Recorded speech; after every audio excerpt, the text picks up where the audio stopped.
buddy, put that thing back in its holster. We haven't gone anywhere. I don't understand. Check out the MichaelDukesShow.com for information on how to get access to the podcast. Welcome to the party, pal.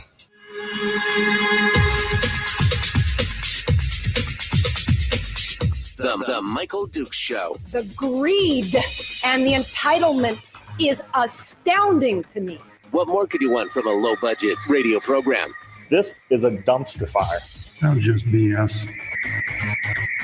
It is time to get a new perspective. We know just what you need, and we've got just the cure. Open wide and prepare for a steaming hot cup of freedom. I just don't fathom it. The Michael Dukes Show, streaming live across the world. Oh, yeah, live around the world on the internet at MichaelDukesShow.com and across the state of Alaska on this, your favorite radio station and or FM translator. Good morning, my friends, and welcome to it. Another beautiful day here in paradise. 46 degrees here in beautiful on top of the world, Homer, Alaska. Watching the rest of you guys getting a little chillier, 28 in Fairbanks. 34 in the MatSu, and I guess winter's on its way. I hate to say that, but it's the truth. October 1st today, and of course, lots of stuff going on, including the government shutdown, which, okay, I'm okay with that. We'll see. We'll see what happens with that. We'll get a chance to talk about that here late in this hour. But first, let me tell you what's happening here. We're about to be joined by Maxwell Sumner, who is running for the borough assembly in the MatSu borough. MatSu Assembly, for those of you who are wondering. We'll be chatting with him here in just a hot second about what's going on. Then in hour 2, we'll be joined by brand spanking new lieutenant gubernatorial candidate Mike Shower for the Shower Hour of Power. That's right. We're going to continue on. We're going to keep talking to Mike about everything that's going on in the government, and that should be an interesting conversation to say the least. So I'm looking forward to it. We're going to jump in. Somebody just said, how can you be on the air with a government shutdown? Because that's why I pay the bills. That's why we can do that. All right. We're going to kick things off here and get rolling, but Mike Shower will be joining us in hour 2. All right. So we want to get right to it because we only have Max for a limited amount of time here this morning. He's going to have to be kicking off a few minutes before the top of the hour, so we're going to jump into it right now and get things started. Let's bring Maxwell Sumner to the stage and talk with him about wood ticks, lunatics, politics, and all the stuff in between. He joins us right now. For that discussion. Good morning, sir. How are you? Good. How you doing, Michael? You know, it's just another beautiful day in paradise, my friend. Every day above ground's a good day, and every day without snow is even better, right? Oh, yeah. It's all good. It's all good. So, Max, you know, this is part of our ongoing series of interviews with a variety of local candidates from around the state, and I just find it fascinating to dig into people's backstories and their lives and figure out why they decided to do things and what inspired them to do this. So let's get started with this conversation with just a little bit of history about you. Maybe people don't know who you are. They don't recognize your name. They're not familiar with you.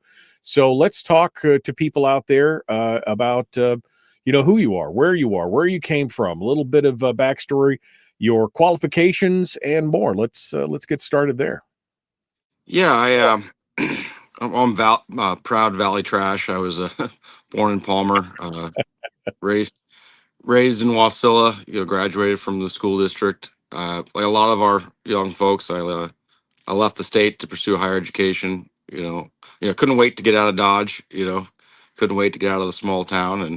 And I discovered when I was out of state, I went to a couple different states for college, and actually was on collegiate debate. So I travel all over the country for debate tournaments and saw quite a bit of the country that way, which was pretty neat. And I discovered that Alaska was probably the best place to live after all. So I moved back after graduation, started a construction company with my brother. That's where I met my wife. I got here in Wasilla, and I got 2 beautiful children, 6 and 4, and yeah, that's me in a nutshell. Yes. So Alaska history, Alaska background, came back, prodigal son returns to the state, which of course is it's a common story around here. It's um, it seems like everybody goes out. They can't wait to leave their Alaska hometown, and then they go outside and they go, "Eek! It's crazy out here. Let's go back home." Was that kind of your experience when it was all said and done? Yeah, and I actually I first went to university in California. I mean, beautiful state, but there's some policies and stuff that pretty Yeah. pretty ragged. And then I transferred to Washington. But yeah, no, it was eye opening for sure. Yeah, I mean, every time we travel outside, we're like, "Boy, this is nice in small doses." But about 4 or 5 days in, we're like, "I think we're ready to go home." I think we're ready to make a difference. So, Max, is it Max or Maxwell? I don't want to misname you. Whatever's clever. I don't have a preference. Okay, just don't call you late for supper. All right. So, people may recognize your name. Obviously, as you said, you started your construction company with your brother. Well-known name in the area. I'm sure you got plenty of things to do. Probably not a lot of spare time. So, the biggest question that I love to ask people, especially when they really haven't been in the public eye before, is what caused you to decide to throw your hat in the ring here? What exactly did you lose your mind, kind of thing? Was it a single issue? Was it a culmination of issues, or was it just a desire to serve? What was what's the impetus here to cause you to throw your hat into the public arena? Yeah, I would. That's a good question. Well, I'm currently running. I mean, I'm currently an incumbent, so I'm already the District 4 Assembly member. I'm running for re-election. I was appointed after Robert Yunt left the Assembly to, he went to the state Senate, Right. and so I know Rob, and I'm friends with Rob, and I saw that he was on the Assembly, and also before him, my brother was on the Assembly, and as far as I mean, I think we all kind of had the same reason why we all decided to get involved in local politics. It's if you don't participate and sit on the sidelines, you really can't armchair quarterback and say, well, why are they doing that? That's so silly. Like you get governed too instead of being a participant in the government. I think there's really probably one thing that because we're all three builders, right? There's one thing that probably incentivized us to join, and that was they started rewriting the subdivision construction manual, which hadn't been updated for the borough, hadn't been updated since 1991.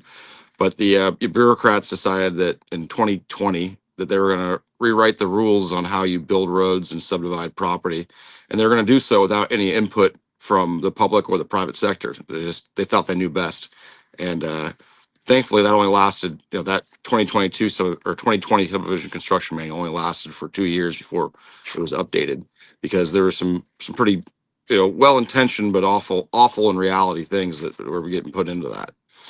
That's the difference between theoretical and realistic, right? I mean, that's bureaucracies who've never done it trying to hypothetically build something that's building the better mousetrap, so to speak, when they don't really understand how things work. Yeah, there was a lot of red tape, a lot of extra regulation, and a lot of well-intentioned engineering that raised costs without any improved quality in the roads that were getting built in subdivisions. Yeah. Okay, so that's why you initially had gotten involved, and of course, as you said, you were appointed when Yunt left to go to the state house or state senate. So you decided to throw your hat in the ring, and you've gotten your first taste of it, but you've come back. So there must be something. Yeah. Yep. When I first, it's funny, when I first joined, it was in October. I think it was October of last year, and almost immediately, they plop about a dozen 3-inch thick 3-ring binders in front of me and say, well, here's the budget, here's your homework, here's the borough code. So it was a lot to take in, all at once. But why am I still doing it? I mean, I think that it's really kind of, like I said, you can't sit on the sidelines and complain about the government and what they're doing if you're not a participant in it. And property taxes It's one of the biggest things. Like everyone else, I want low taxes, but I also want the essential government services like fire, EMS, Right. my roads plowed, my roads maintained. So I think that it's important to have people that are fiscally responsible that are sitting in these seats. The local decisions are probably what are going to affect your day-to-day life a lot more than state or federal level decisions. But it's people are often get consumed with what's going on the federal level and ignore the local Right. stuff. Well, we've advocated for that for years. I mean, quit paying it. I mean, not quit paying attention, but quit Yeah. focusing on all these big federal issues, which you have absolutely zero, input into. You should be focusing on what's going on in your local communities because that's what has an effect on you on a day-to-day basis. I mean, it sounds like you agree with that. Yeah. Oh, absolutely. I want to keep property taxes low for the benefit of everyone, but also have a great community to live in. I think it's important that you have people with the right mindset that are there. So that's why I'm running for reelection. I if it's not me, if there's someone else that's going to be better, like more power to them. But hopefully it's someone with the same mindset. Someone that doesn't want to just tax, spend, spend. You're coming up on the break here pretty quick, but now that you've been in there for a short period of time, and I just so for a little backstory, so I had something similar happen in Fairbanks when Tammy Wilson left in Fairbanks, the assembly to go to the legislature. I was appointed for, I think it was 18 months left on her seat, and then I ran again. So I spent about 5 years on the borough assembly in Fairbanks. And I too felt kind of the same way. If not me, then who? And if not now, then when? And I can't really complain if I don't, if I'm not participating. But it was really educational. So what have you learned in this first 18 months that you didn't know, or in this first year rather? What did you know in this first year what did you learn that you didn't know before? What was a surprising thing to you as you sat down and started to look at this? You looked at all the 3-ring binders with budgets and the codes, and Well, dealing with bureaucracies and everything. What has surprised you in the last year? Well, what's surprising is I sat down with a red pen on the budget and I thought, oh yeah, I'm going to slash the crap out of this. Pardon my French. I'm going to slash this thing. I'm going to find some government inefficiencies to cut, and I went through every line of that 3-ring binder, put, 100 sticky notes in it, sat down in a room with the manager and the finance director and grilled them, and, they're really, I got to say that Mike Brown, he's the manager there, and I don't know about past managers, but he runs a pretty tight ship, there's not a lot of fat there at the borough level. State and federal level, believe me, there's a lot of wasteful spending, but there's not a lot of extra things that you can cut from the borough budget without reducing services. We did set the second lowest mill rate in history at this last budget. But a lot of people say, "Oh, cut more spending." And at the local level, there's not as nearly as much as I thought. That doesn't directly impact the residents, with their services that are provided. Right. Have you ever done a deep dive into the because we talk about borough services, we talk about governmental services, and a lot of times we end up with these things where it's we end up with a bunch of nice to haves versus must haves, right? We've got the requirements, and then we've got programs that were created maybe in times of plenty when we had some extra money and we decided to start it. But maybe those programs aren't quite necessary. Maybe they're not mandated by code. Maybe they're not. Do you have some of that? Have you seen some of that? And have you done that? I looked for those, and I gotta say, there's not a lot. There's not a lot. I mean, you can make the argument. I mean, the argument's been made that we should privatize animal control, which I'm definitely interested in looking into that. I think that's definitely an interesting idea. But like like the dump, it's a enterprise fund. We already have private road contractors that plow and maintain our roads. Majority of the budget from the assembly or the borough goes to the school district. And we actually, the assembly just created a new commission, the Joint Assembly School Board Commission on School Funding. So we're going to basically crack the books, so to speak, on the school district and see if there's any efficiencies we can ferret out there. But but I didn't find a lot of programs like that. Every year during the budget cycle, there are people that come to the assembly and ask for, additional monies, for Right. their pet projects. I was a little disappointed to see that a lot of those were. I voted against all of them, Right. but I was disappointed to see almost all of them. Almost every special interest group that came with their handout got some extra money there. Right. Right. That was disappointing to see. I feel like when I was on the assembly, I felt like they were calling me Dr. No behind my back because that's all I said was no. Yeah. No. I definitely feel you. All right. Well, Maxwell Sumner is our guest. He's a candidate for the MatSu Borough Assembly. We're going to continue with him here in just a moment. Don't go anywhere. The Michael Duke Show. Common sense, liberty-based, free-thinking radio. We'll be back with more and Maxwell Sumner in just a moment. Don't go anywhere.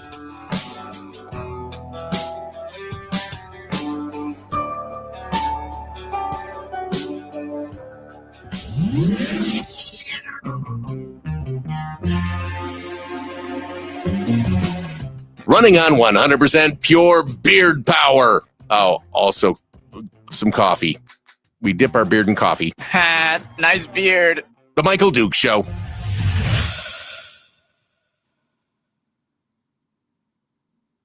Okay, we're in the break right now. Maxwell Sumner is our guest, and we'll take a look, see if there's some comments in the chat room. Max, how many private sector businesses perform services for the borough? Asked Frank. And I guess I couldn't off the cuff give you that number. Yeah. But you're not like you said, you're interested in looking at any potential for that, whether it's animal control or something else, right? Oh yeah, absolutely. Mm-hmm. Yeah. Terry says, how about stop building walking paths and fix our roads? People walking versus cars on roads. The cars are winning. Yeah, I mean, I don't. For instance, Edgerton Park Road is getting a massive upgrade for and they're adding a walking path to go up the government peak sports chalet. I don't necessarily agree that we should have spent that money, but that was before I was on the assembly, so it was already underway. They're already building it this summer. I couldn't stop that. Have you seen? And I'll be honest with you. Even though I lived in the MatSu for almost 10 years, I was not as engaged in the local politics as I probably could have been. Partially because I think I was just coming off my term on the Borough Assembly in Fairbanks, and I was kind of burned out on that. But one of the things that we fought up there was, the comprehensive plans, and we had some out of town guy with a briefcase from Denver or Seattle who came in and told us how we should design our cities. And it was always that same kind of thing. It was always the walking city. We need to remove, all the parking lots in downtown and make Fairbanks a walking city. I mean, even though it's 30 below for 6 months of the year, but in the same kind of thing with the MatSu is so spread out. You can't make it a walking community. I mean, it would take you 3 days to get from one side to the other, right? But that seems to be kind of the attitude of many of these comp plan designers or planners, is that they want, to make it exactly like someplace in the lower 48. Well, I'd say that we're actually the MatSu Borough is actually a little bit blessed that way. Like, we're working on a comprehensive plan update, but it's the planning staff that's doing it, not an outside consultant. And the planning staff, obviously they can do it for cheaper because they're already getting paid, but also the planning staff, comprises, our neighbors. Those are people that live in the valley that have our same mindset, hopefully. So hopefully the updated comprehensive plan, which should happen while I'm here, doesn't get out of control. I will say that in what I did look and watch and pay attention to in the borough while I was there, was that it was nice to see that people were more concerned about keeping the size and scope of government low, keeping it out of people's lives, and doing the most with the least, so to speak. And I think that kind of sums up the MatSu Borough in a nutshell, don't you think? I mean, yeah, absolutely. I mean, if you look at it, like the government staff at the borough per capita of population is actually reducing year over year. Like, they're not adding new staff. I mean, there's new staff that are, like, last year on this last budget, I think we added a couple of new, 3 new firefighter positions. I don't think anyone can argue that firefighters aren't necessary. and a couple of positions like that. But as the valley grows, the government is not growing at a commiserate rate, which I fully support. Right. No, I mean, that's a good thing. There shouldn't be an increase per capita than there is if if the population's growing and the government's remaining fairly stagnant. That means that overall it's dropping on a per capita basis, which is what we see for sure. Yeah, and unfortunately, that's not the case with a lot of governments. That as the tax base grows, they feel like they can grow the government and add more positions. I mean, that's one of the things that I look at the budgets. Well, one budget so far with this upcoming budget, and to me, FTEs, full-time employees equivalents. That's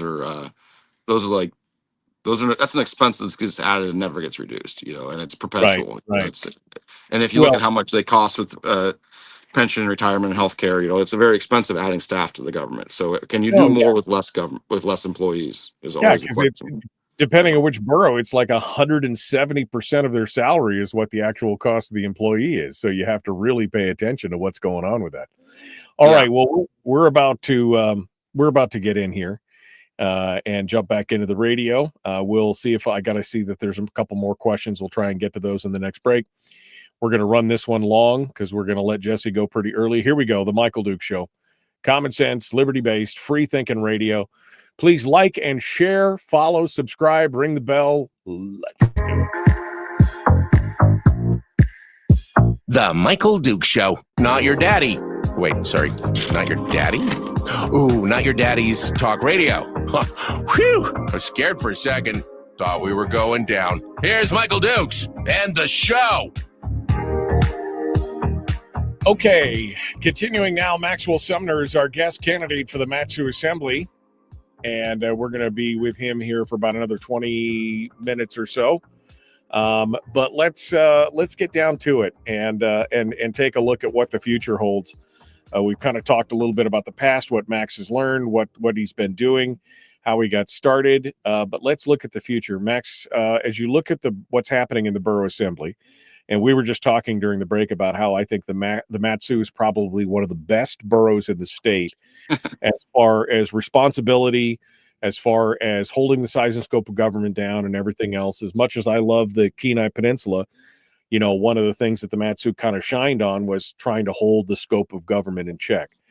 But as you look at what's coming up in the next 3 to 5 years in the MatSu, what do you see as being the biggest challenges for the borough and for assembly members, the things that they're going to have to tackle that you see in the next 3 to 5 years? I mean, I see our growth is probably one of the biggest issues, right? It's a double-edged sword, growing economy, growing populations, a growing economy, generally, that can be good for everyone because a rising tide lifts all ships, right? But it puts more stress on the roads, on the fire and EMS services, stuff like that. I'd say probably one of the biggest complaints that you get out here in the valley is the roads. Everyone wants their potholes fixed. They want their roads maintained. They also want low taxes. So how do you balance those, especially when you have a lot of state roads that run through the middle of the borough that are outside the scope of the borough government to deal with. We have to go to our state legislators and say, hey, let's fix some of our roads. So the growth is probably one of the biggest things. And then the other thing is the sprawl of government, overall sprawl of government. Bureaucracies want to regulate. So I think that there's constant small erosions of liberty and property rights that go on, as government goes on. And I think that you got to have people in the assembly that are constantly fighting back against that. And holding the line, so to speak, and saying, like, let's not, it might be a seemingly minor inconvenience to give up this or the other right for a new regulation, but in aggregate, it ends up very poorly. Right. No, and I think that again, as you said, the nature of bureaucracy is not only to regulate, but it is to grow, to justify its existence, and to justify existence by doing that regulation and then continuing to grow. Doesn't make it evil or wrong or anything. It's just the nature. Yeah. Why did the scorpion sting the frog? Because that's what I do. I mean, it's just the nature of it, right? It is what it is. but it's our job to try and hold that back and try and protect property rights. You've mentioned that a couple times now. The property rights seem to be kind of high on your list of things to protect. And obviously, as a builder, developer, contractor, you could see the direct impact of that if it's not held in check, right? Yeah, absolutely. I mean, you think about it, like lake management plans are a bane of my existence. But I mean, you think about people that move out to the valley. They, a lot of them are coming from Anchorage, a lot of them are coming out of state. But they chose to live out here in the MatSu borough for a reason. Because they value the freedoms and the kind of community that we live in. So I don't think it's right for people to come, move, make an investment decision, the biggest investment decision in their life, purchase a home, and then have someone come in and change the rules on them, and say, well, you came out here to use your property in a certain way, and we decide you can't use it that way. That's just not right. No, or people who, this is my favorite one, people who have lived in an area for a long time, a neighborhood, a community of people, and somebody moves out there loving the neighborhood and the feel of it and everything else. And then they get out there, and then 2 years later, they're like, we used to do it this way back in wherever, California, Anchorage, wherever it was. And they said, I think we should change this, and trying to change the flavor of a community that they moved into, that people have been there for years, and then using government as a bludgeon to do that. Yeah. I mean, we just unfortunately passed a lake management plan for a lake because some folks moved there and they didn't like the jet skiers. So it wasn't even 50% of the property owners. It was the unfortunate thing. I voted against it, but I was overruled. Yeah, well, that's some madness right there. I mean, again, people being able to do, with their own property what they want to do. To me, that is the ultimate or penultimate, expression of freedom, is being, you and to add insult to injury, you never really own your own property, right? We're constantly renting it from the government.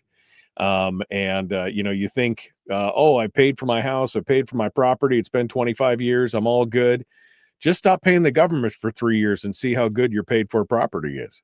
Yeah, no, I hate property taxes. I wish we get away with them, but it's, unfortunately, if you want government services, and most people agree that they want some government services, you got to pay for them some way.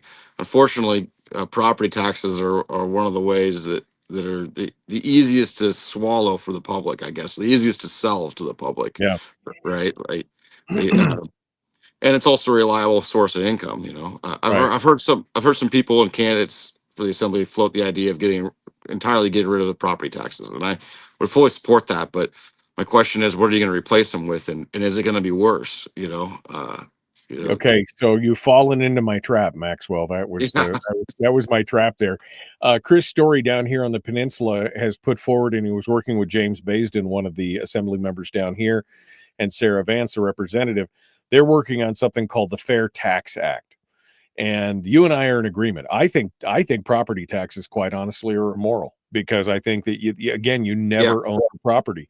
But you've pointed out that the problem with property taxes is that it's the easiest to assess. It's the easiest to count on. It's a dependable stream of income and revenue. Yeah. But one thing that Chris has put together is this Fair Tax Act, and it's modeled after Prop 13 in California. And I know people go, California, my God. What? Well, but remember, Prop 13, people were basically being forced out of California because they owned their property free and clear, but the property values were going up so high that the house they spent $100,000 on now was valued at $800,000, $1 million, and they had to leave because they couldn't afford to pay the taxes on it. So Prop 13 locked in their tax amount at whatever they purchased the home at. And so Chris has been working hard to try and get that first at the borough level, discovered that they couldn't. It has to be a state thing.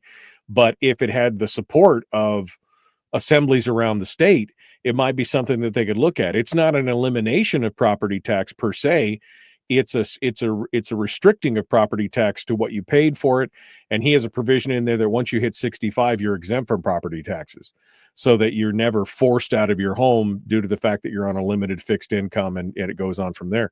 Is that something that you could support, something that you could get behind?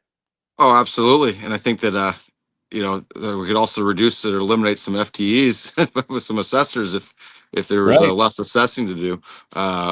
Unfortunately, Alaska is a non-disclosure state, so you'd have to like figure out how to peg that initial level because people don't have to tell you how much they paid for their house. And I Right. guarantee you, I mean, I've kicked assessors off. Oh, we're losing Maxwell for a second. We have warrant, which they did, but so people don't. sorry, Can you hear me now? Maxwell.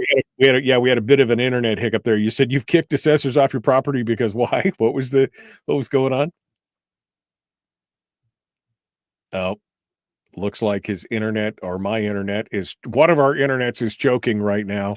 Oh, I can hear you. Can you hear me? Oh, I can hear you now. So I'm sorry. You were telling us a story about assessors. Oh yeah, I was just saying that people probably won't want to tell the assessors how much they paid for their house, so that'd be a difficult snafu to get around. Otherwise, Well, I mean, I think it's a great idea. I think it's a great idea. I think you would have to cap the 65-year-old exemption because you wouldn't want retirees moving out here and buying $5 million, $3 million mansions and not paying any property tax on it. Just to be fair. But why not? Because they're still putting money into the community. I mean, yeah, I right? mean, as long as if they don't have you any kids in school, they don't have any. I mean, why? If they bought they're still contributing to the community, just because they wouldn't pay a property tax. I mean, if he's got a $500,000 house and he's got a $5 million house, are they using any more or less services? I mean, I'll flip that on its head. I just did a project for a retiree, and this is his summer house. It's a $3 million summer house. I mean, is it right that he probably isn't putting that much money in the economy? And I mean, he flies in and out, but on private plane. But again, it's a residential thing, right? So he can't claim residence here if he's only here for a certain part of it. So so you're only a primary residence. Right, only primary residence. So there's a balance to this, right? I mean, that's the thing. And my other question is, would you be open to the idea of supplanting property taxes with some other form of tax, like an borough sales tax or something like consumption? No, I think a consumption tax is great. I absolutely support that. But the problem is the voters have voted down the sales tax every time it's come before them, and if the assembly can't make that decision, it has to go to the voters. Right. So, I mean, and of course, the reason why they're voting it down is they don't want property tax and sales tax on top of it. Right? No. Yeah. It would have to be written in such a way that would say no property taxes on residential properties. I mean, commercial properties are fine, right? Because that's the cost of doing business, right? Well, I've talked to the borough attorney about this, and the issue is. He's like, well, why can't we do that? He's like, well, you can't, because the assembly has the power to levy the property taxes, and you can't limit future assemblies. Like, this assembly can't restrict the powers of the future assembly. So we couldn't, pass something saying that, we're going to eliminate all property taxes and replace them with sales taxes, because we couldn't enforce it because the future assembly could just later on reverse it and say, well, now we want property taxes too. If I tell you what, if you took away all the property taxes for residences, all the residential property taxes, you left the commercials, but you had all the residentials, and you supplanted it with a sales tax. The minute that some assembly members said, "Well, we should institute sales property taxes again," they'd be run out of town on a rail, right? Yeah, they wouldn't last long. Or you do like Fairbanks does with their tax cap, where they have a citizens initiative every 2 years that renews that. And there, of course, there's a 2-year moratorium. The assembly can't touch it for 2 years. And then every 2 years, they just renew it. No property taxes every 2 years, every 2 years. I mean, it would be some work, but I would just I'd like to see people just be able to own their property. That's the biggest thing. I don't disagree. Yeah. Maxwell, I know that, we've only got a few more minutes. We're going to run long here in this before we go to break, because I know you've got to go at 10 till, but, so those are some of the big issues, walking the streets or going out and talking to constituents. What are they concerned about? Are they the same things? Is it like property taxes, the size of government, the growth? Where's that balance between I want services, but I also don't want to be stuck in the pocketbook every time? I would say I hear more we want better roads than I do I want lower taxes. But of course, just a lot of times the roads people are complaining about are state roads. So more borough taxes wouldn't necessarily equate to the better roads they're talking about. But Right. that's probably the number one thing I hear. I'd say is we want better roads. It's roads. You also mentioned, of course, the school district. And MatSu probably has the best district in the state. I mean, I think I can safely say that, talking to different people and experts from various areas. MatSu is held up as a shining example of what we could do. Obviously, we could always do better. The question is, should we be for, but even the MatSu has fallen into this trap of when the budgets are written, we have a declining enrollment. We've had a declining enrollment for 10 years. We're projected to continue to have a declining enrollment because of birth rates and other things. And yet the school districts and the school boards continue to write budgets based on the best case scenario instead of the worst case scenario, right? And when you know what it's like to write a budget for a business or a household, and you don't bet on the champagne and popping the cork and all the best case. You bet on what is the worst case scenario? I'm going to build it that way. Shouldn't school boards, districts, and boroughs be planning on that worst case scenario, and then anything beyond that is just a happy surprise? Oh, absolutely. And but I would also make the counter argument that our school board is conservative and conservatively minded, and they did actually, I believe, and we'll see when the enrollment figures come back, but they created a budget that was realistic. And then when the veto override came, they kept they added additional. When the veto came, they added additional cuts to their budget, and then when the veto override came, they did not remove all those cuts. So I would say that again, they might be the exception rather than the rule in that regard. But I mean, there's always efficiencies to be gained. Right. Well, and you were talking about this new committee. Can you describe that to us and what the mission of this new committee is? This joint committee between the borough and everything else, and looking at the school budgets themselves. Yeah, exactly. It's 3 members of the assembly, 3 members of the school board, and they're gonna better meet periodically before the budget comes out and figure out a way that, what are some of the deferred maintenance things are piling up because the state is no longer paying for some of those things that they used to. There's also the school bond debt reimbursement the state is reneging on, that has to be paid for by the school district some way, essentially the borough, because it's our school bond debt. And you agreed to it. It's not reneging. Yeah. That was always just a nice to have, right? That was always just a nice to have, that the state would pay for part of it. But when the state broke, I mean, we know, because we had this argument in Fairbanks. Oh, we got all these bond issues. Is it? No, you acknowledged and you bonded your property knowing that they may not pay it, because in the past they had not paid it a few times. So you knew it might happen. Yeah, that's absolutely true. Yeah.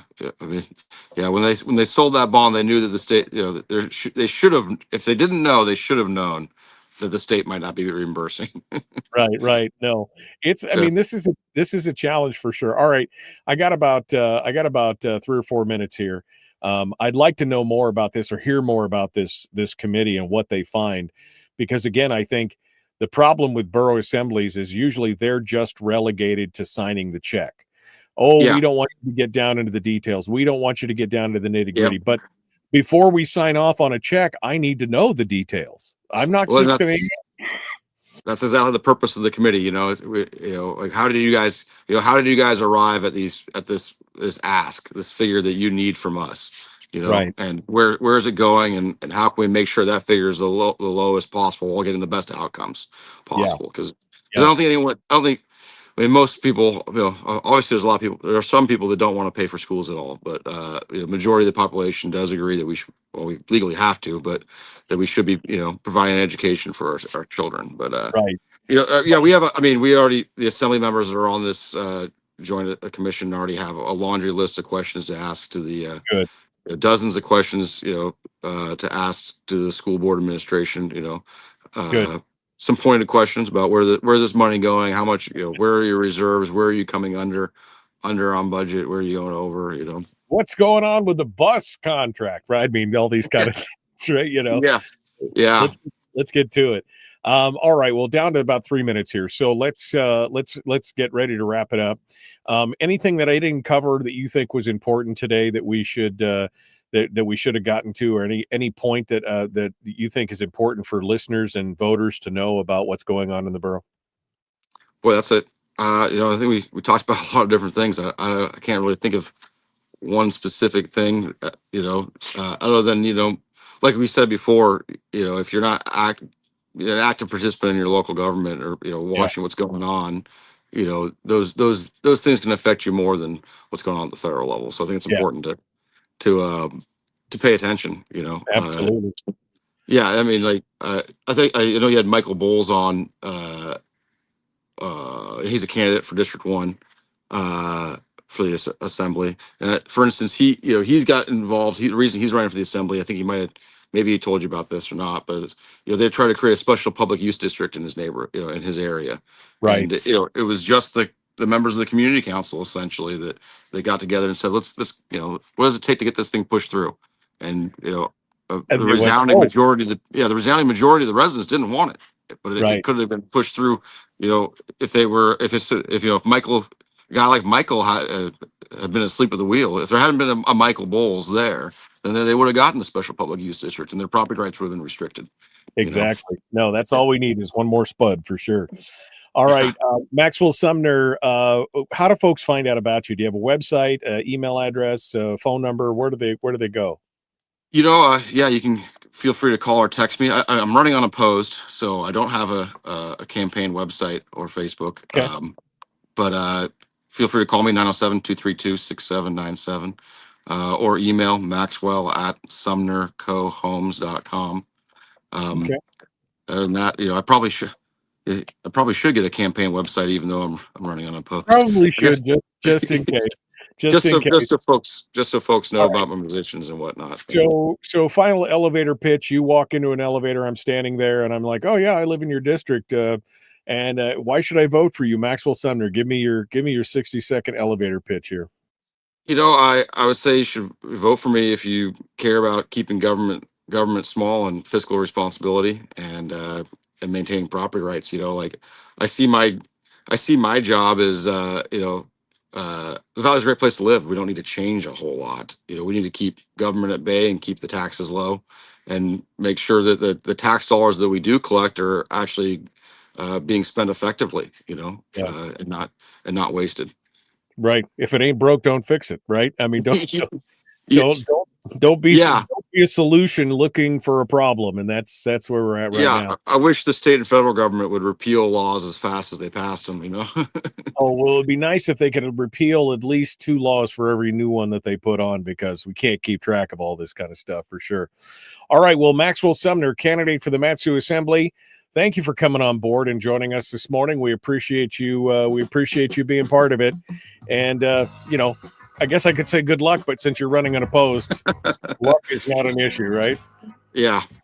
I'd rather be good than lucky. That's what they said right there. So, all right, Max, thanks so much for coming on board this morning. I appreciate it. All right. Thanks, Michael. Nice to meet you. You too. All right. That does it for that. We're going to have a quick break. And I got some thoughts on the government shutdown. We'll continue the Michael Duke Show. Common sense, liberty-based, free thinking radio.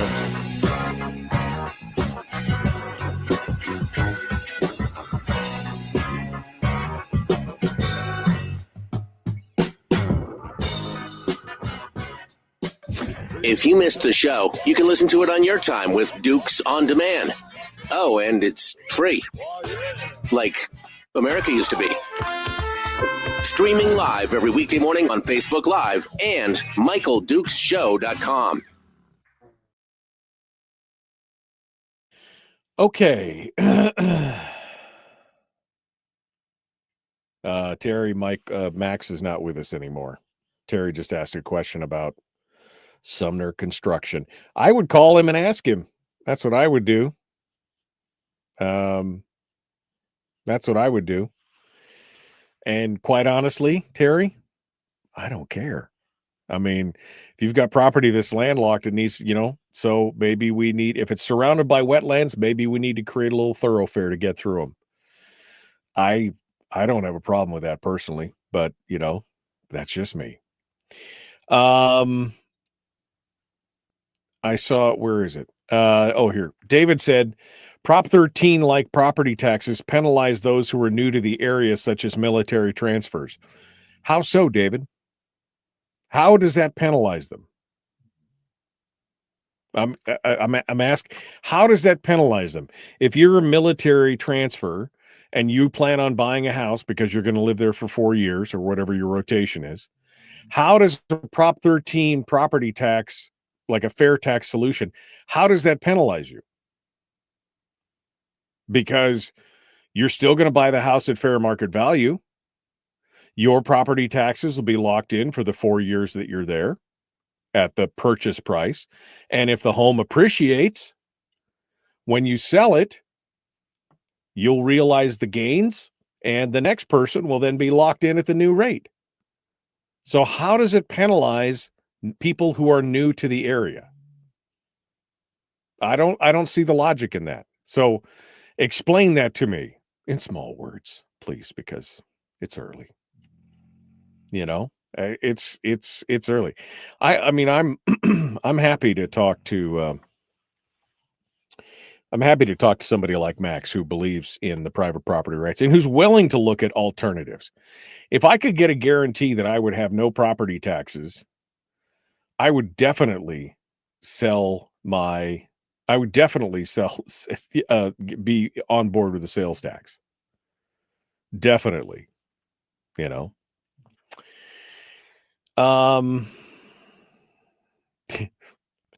Frank says government shutdown or paid vacations. Well, some of them are still going to work and not getting paid. So there's that. I understand that that's a challenge, but I mean, they will eventually, right? We'll see. We'll see. What other question here? Tawny says, with school choice, is there an option to not build a new school building and repurpose older building? I would hope that would be the first thing that you would look at, you know? I mean, when did it get so, when did our school buildings, when did our school buildings become disposable? I mean, we get school buildings in the lower 48 that are 120 years old. And up here, we're like, oh, this building's 30 years old. We need a new one. When did it become disposable? That's my question.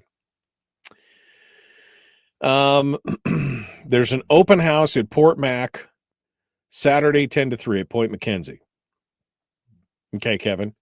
Where can they go to find out more about that, Kev? Can you hit me with a link or something in the chat room, and we'll let people follow that so they can get directions if they don't know exactly where to go or what the details are. Cindy says, Michael, have you seen the ad the KPB put out opposing Proposition 1? It's paid for by some statute they cited. Interesting.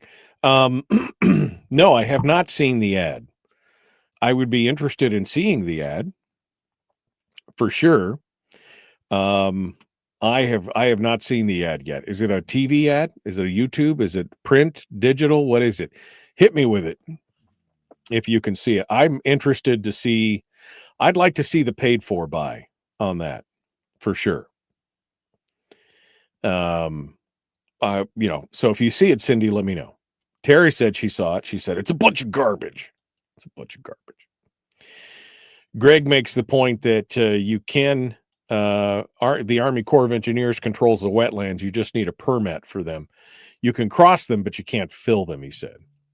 Terry said it's a Facebook ad. Kathy said, we're not replacing older school buildings with new ones. The new buildings are for charter schools that have been leasing for a long time. Well, and that's good because then the charter schools are paying for them and it's all built and baked into their plan. But there are many places out there, Kathy, not in the MatSu, where we've seen that happen. In Fairbanks, they knocked down a perfectly good school building that they still had 10 or 15 years worth of bonds on. They knocked it down and built another one right across the parking lot on the same piece of property, even though they were still paying the bonds off on the other. I mean, it's crazy. It's crazy. All right, let's get to it. Here we go. The Michael Duke Show. Common sense, liberty-based, free-thinking radio. We're going to jump back into this here with just a short little bit.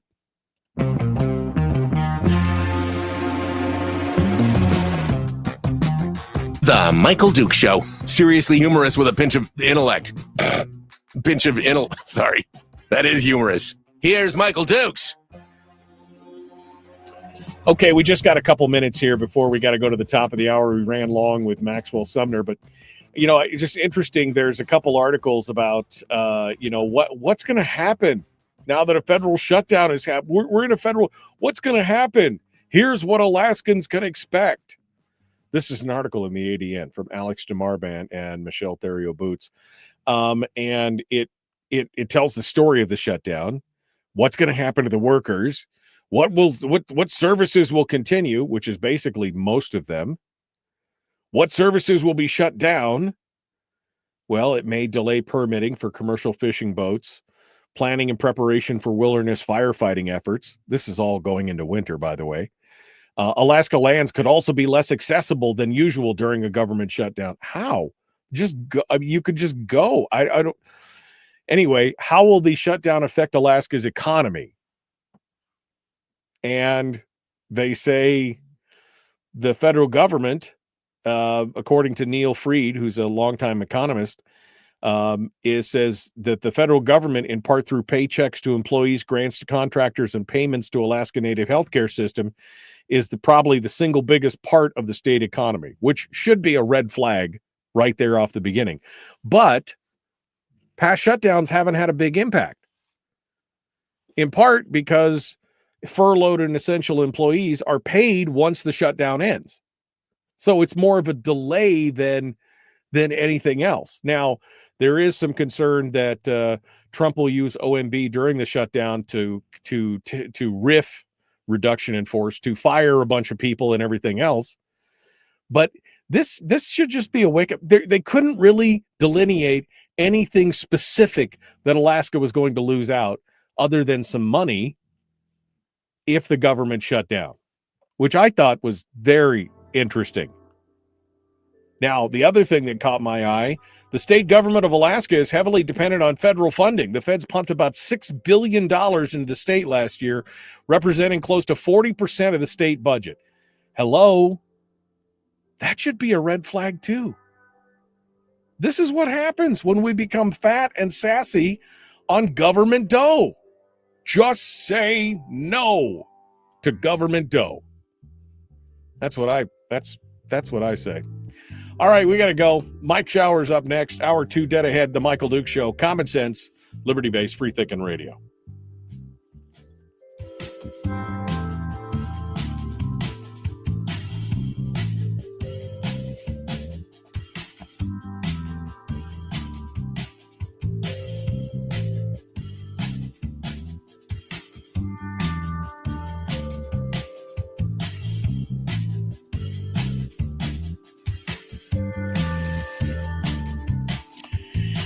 Okay.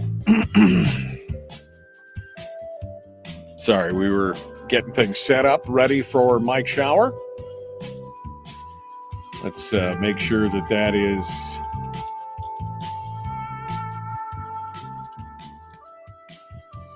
All right, just making sure that we're all squared away here. Gotta find a...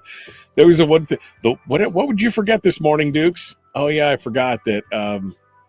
Mike Shower doesn't he's not on the interwebs. He's not part of the so anyway, Mike Shower, we're gonna put him in the... I got the screen up. Okay, we got it. Okay, let's go over here. What's going on? What they are talking about, says Frank, in regards to the government shutdown, about being less accessible, that affect those like big game guides on federal lands, might not be able to conduct hunts. The Fed said they could not patrol those areas. Okay. Well, I mean, again, that seems to be a pretty minor thing. It's it's a thing. Okay, I'm sorry. David is now answering my question about the Prop 13 thing. So do you mind if I change gears and come back from the federal shutdown to this again? Because I want to argue about this. David says, with Prop 13 in California, property taxes are frozen at that time. Those who buy a home are taxed at the current purchase price. Example, a person owns a home for 30 years, and when the Prop 13 was passed, the home's taxes were frozen. Now a person buys a home next to the tax-frozen home, then that person's home is taxed at a new purchase price, much higher taxes than the buyer's home, even though the two homes are exactly the same. Yes. But how is that any different than if there was no Prop 13 and they would both be paying the market value price for? Again, this is not a problem, David. I mean, this is if you had a home that was $100,000 when you bought it, locked in at that price, and 15 years later it's worth $400,000, and somebody comes to buy it from you, they're expecting to pay the property taxes on the $400,000. That's part of when you do the planning, you wrap it all up. It doesn't matter what you paid in property taxes. What matters is what they're going to be paying and be locked in at. And if a neighbor shows up and is paying more in property taxes than you are because they bought their home later, that's just the way it's going to be. I don't see how this, how this disadvantages anybody. I don't see it's not even an argument, because again, if there was no Prop 13, every one of those people would be paying whatever the value of the home is at that given moment anyway. He says Prop 13 for those who are in the military is a problem for those in the military who transferred to California. How so? Because if they buy a home and there was no Prop 13, they're going to pay the taxes on what that home is valued at that year and every year moving forward. They would receive the same advantage as their neighbor, even if they buy the home at 3 times the price, because their valuation would be locked in for as long as they live there.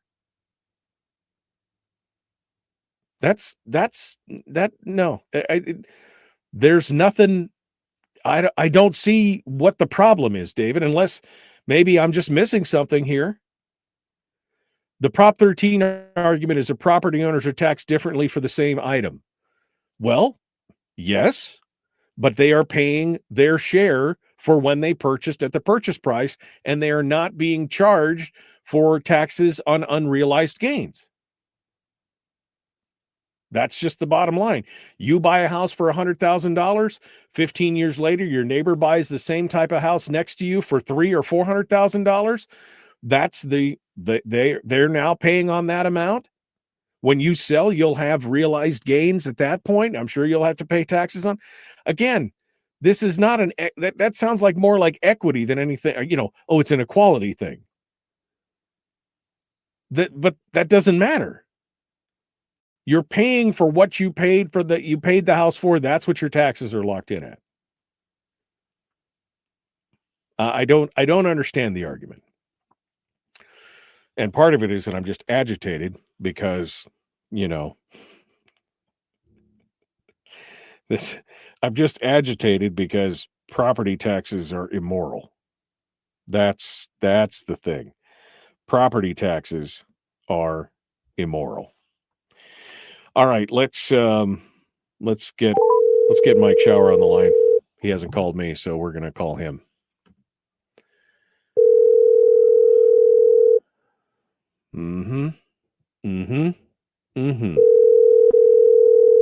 Oh, see, he's going to make me call his wife.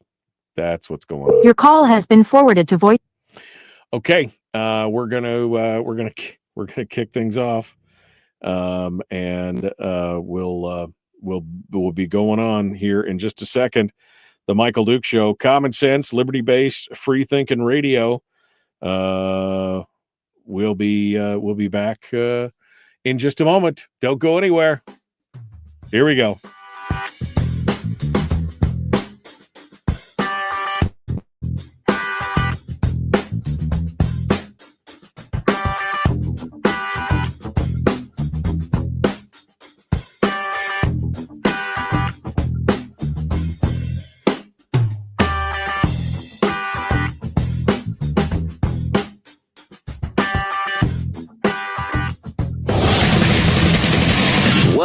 Buddy, put that thing back in its holster. We haven't gone anywhere. I don't understand. Check out the MichaelDukesShow.com for information on how to get access to the podcast. Welcome to the party, pal.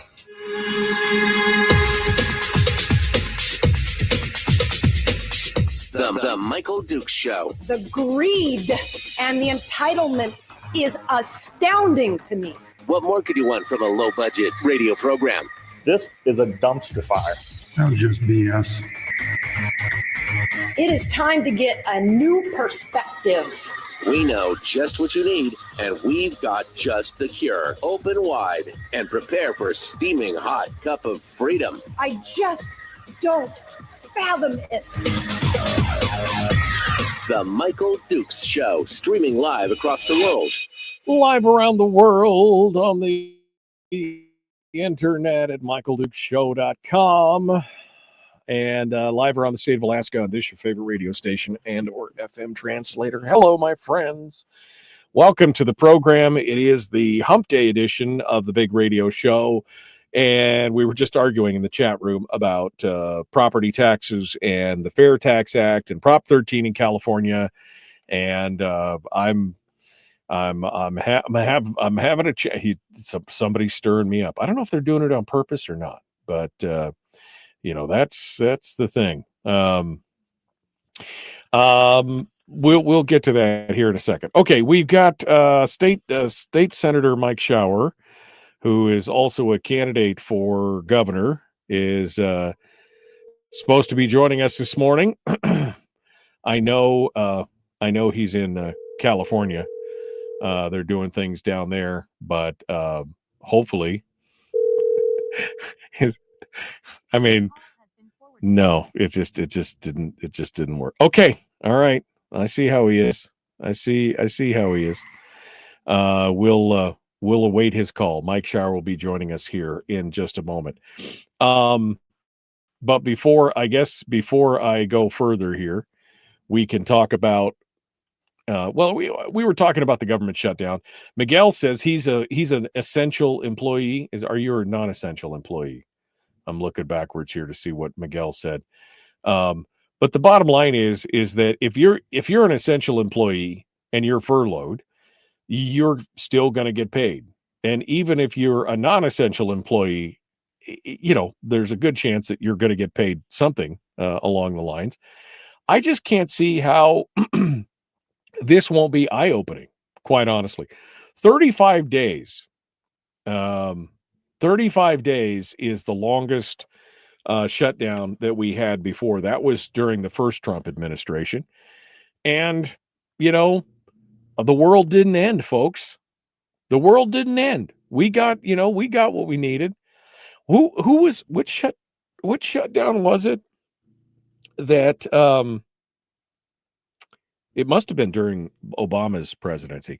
Remember the Park Service gathered up a bunch of metal barricades and put barricades on the mall in Washington, around the Washington Monument and stuff that you couldn't look at, you couldn't get close to it, around that one and the World War II memorial and everything else. You couldn't just let people walk through the lawn. You couldn't let them walk up to the Washington Monument and gaze at it in awe. You couldn't get too close to it because, the Park Service was shut down, because it's absolutely necessary that we right? Was that, how is that? And that was, it was actually mentioned in this article that there was a group of, where is it? There was a group of former park workers, former park superintendents who said, "Oh, this is going to be bad because you won't be able to go to you should shut down all the parks because we could be using the resources of I don't know. This whole thing with the shutdown to me is a big nothing burger, other than we'll see exactly what does the government provide to us that we can't get by on. Right? What do we, because I remember the shutdown back during the first Trump administration, that 35-day shutdown. How did it affect you? How did it affect me? I don't recall it affecting me at all. Do you? Now, maybe if you were a government employee, you had to wait for your paycheck for an extra 30 days, but then you got all that back pay and more, right? And a lot of them who were not working, they still got paid anyway because it was, so paid vacation, I guess. But I would really like to take this as an opportunity to look at the size and scope of government and decide what is it that they are actually providing that we will miss if it's shut down. And again, this article in the ADN can't really point to a specific thing in how it will affect Alaska's economy. A shutdown, they say that there's a timing issue because it comes on top of a period of uncertainty about, the downsizing of the government through Doge and all these other kind of things. Hundreds of millions of dollars in federal grants that Alaska communities and entities have counted on have also been canceled before the shutdown. They were already canceled. So what exactly is, what exactly is going to happen? But again, what got to me is that the state government in Alaska is heavily dependent on federal funding. It says right here, the feds pumped about $6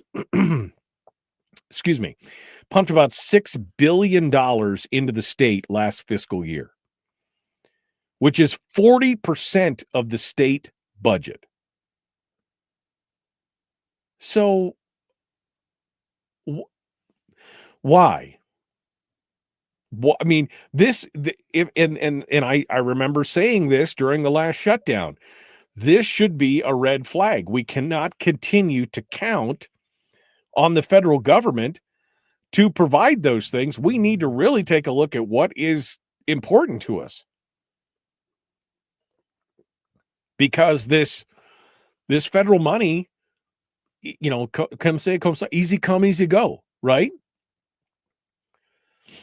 What was the other? There was another big headline, another that I didn't highlight it here, so I can't find it right this second.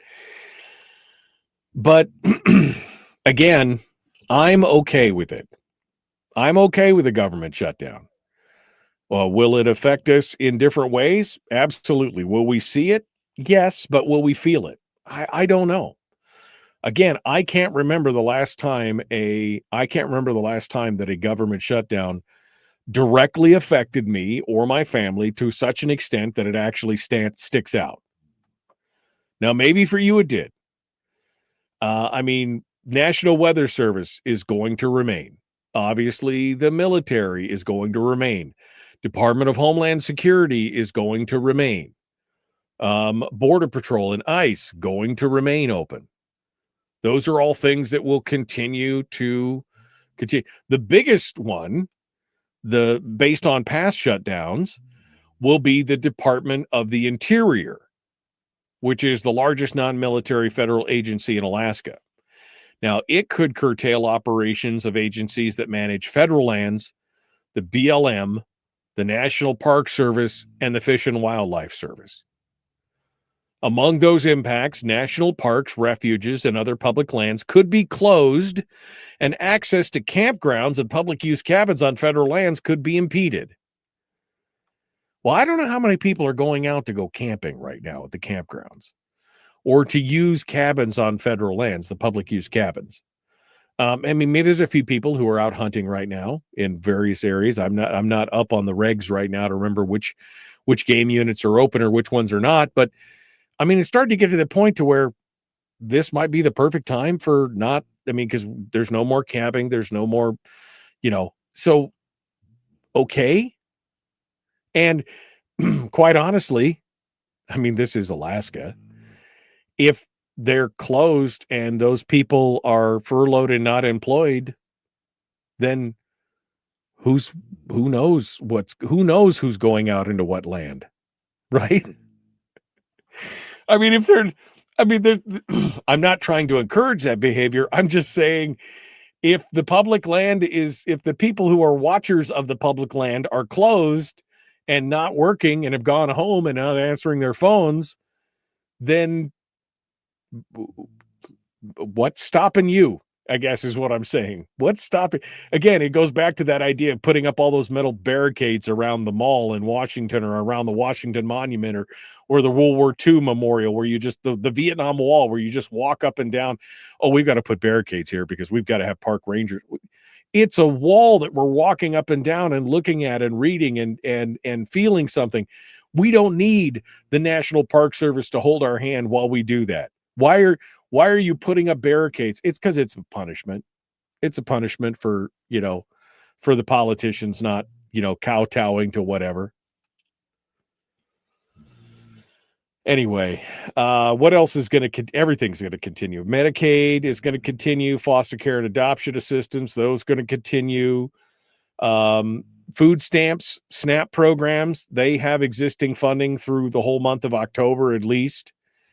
WIC is going to continue through at least the first week of the month. I mean, there's a lot of programs that are just going to continue. They're the zombie programs. You can't kill them; they just keep going.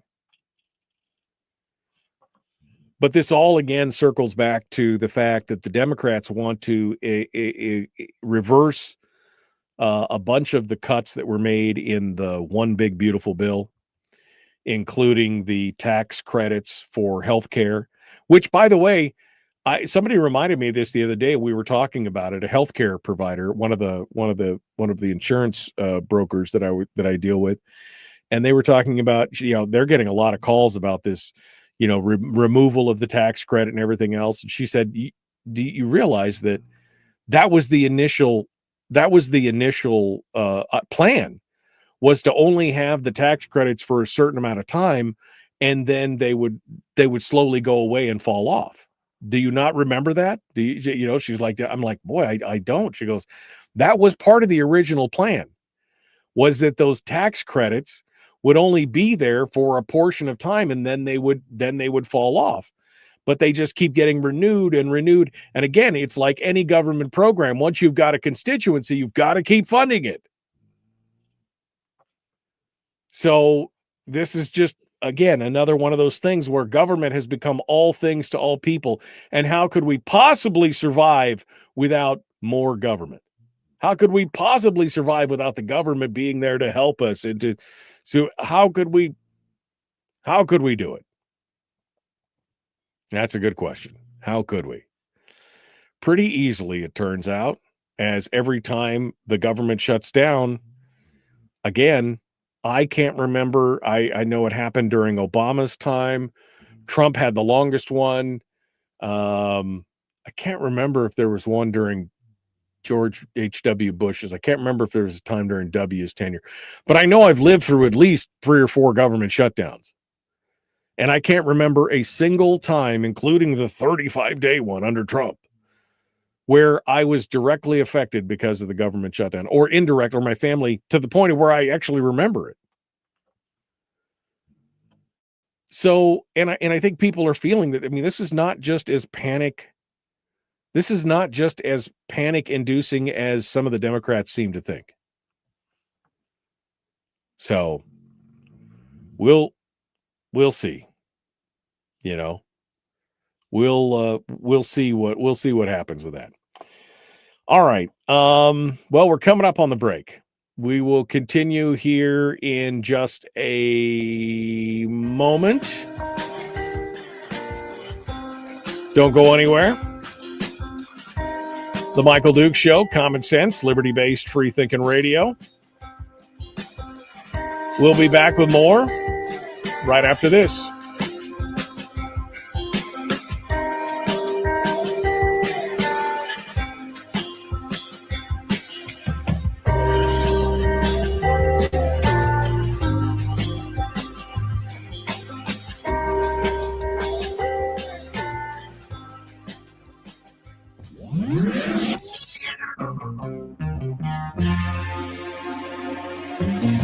listened to by more staffers in Juneau than any other show, because their bosses told them to. And after what they just heard, oh man, they're going to be pissed. You're a bad, bad man. The Michael Duke Show.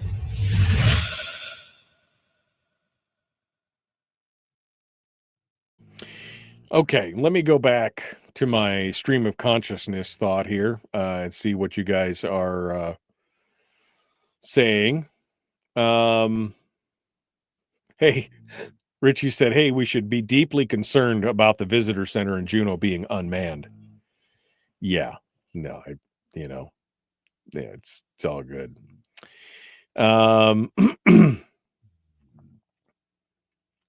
Let's see. Keep it shut down. We will not be giving money to people who broke the law.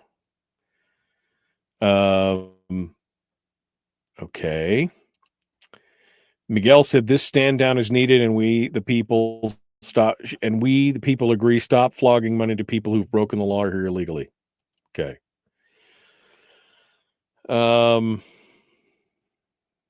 Trying to put Obama in a bad light. I don't think I ever said anything bad about Obama, other than I remember there was a shutdown during his tenure too. I mean, paint it like ever you want, Harold. You're going to paint outside the lines no matter what anyway. Yeah, the Fed workers are still getting paid. They get back pay. Melody, let's see. Doesn't the shutdown simply mean the useless money suckers, like the 9 assistants to the assistant clerk will get told to beat it? No, I mean, that's the thing. Usually they'll get paid on top of that. They're going to get paid on, they just, it's just delayed. Let's see. I'm going back up here. I'm still trying to read through the comments. Your call has been forwarded to voicemail. Most of the GS positions will get furloughed within the DOD, says Brian. Then he said, what? They'll lock up the moose? I mean, right? What are they going to do? Lock up the moose? They just take paid time off. Furloughed employees are still collecting. Yes.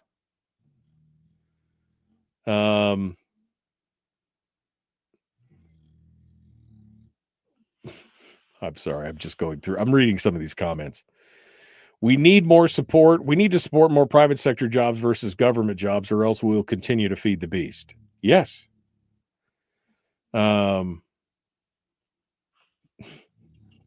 Ron said, during the Obama shutdown, my son and I went up down the Denali Highway. There were signs on the bathrooms that said closed due to government shutdown. Talk about a waste of money. Somebody had to be paid to put those signs on the doors. Melissa says, my husband is a Fed. This will affect us. It sucks. I mean, it is. But again, the money's still coming, right, Melissa? I mean, you just have to basically plan to, to wait an extra 30 days or whatever it is, right? I mean, the money's still coming. You're still going to get the pay for this time. It just, there's some delayed issue there. I know it kind of sucks in the moment because it's stressful, but again, it is, it's crazy. Let's see. Let's see if I will email you the KPB address on Prop 1. Dwayne Bannock is covering it this morning, said Cindy. Thank you. I appreciate that.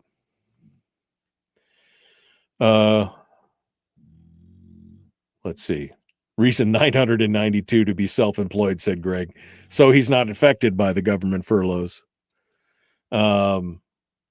Melissa says back pay is fine and dandy, but we live paycheck to paycheck, so that paycheck is delayed a month. It really hurts my family. Yeah, and I can understand that. But again, this is also an encouragement for people to be able to, Dave Ramsey it up and make sure you have some money, in the bank to live on in case of these kind of situations. And I understand it's tough. I've lived paycheck to paycheck in the past, and it's never fun. You're never worried, you're never satisfied. You're always worried about that. Yeah, that was it. That was Fat Ray. I was talking about that. It was the Obama shutdown. They put barriers up at the National Mall to try to stop the guys who stormed Normandy from having a reunion. Yeah. That went well. All right. Hey, welcome back. The Michael Duke Show. Common Sense, Liberty.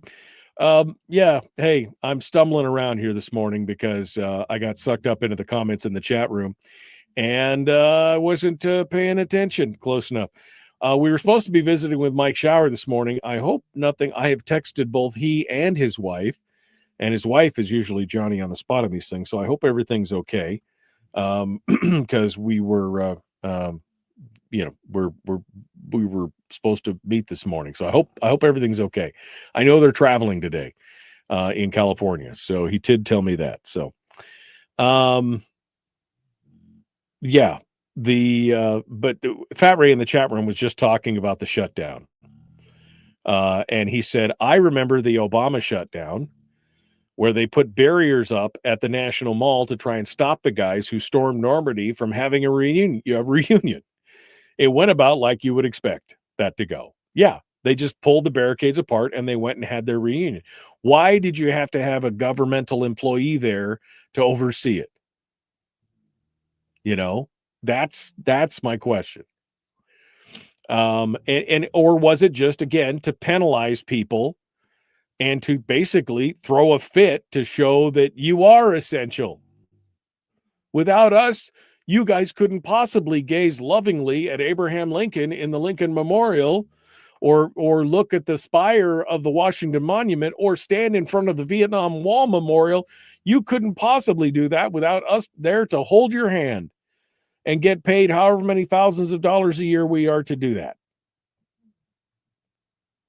We've got a problem in this country. We really do.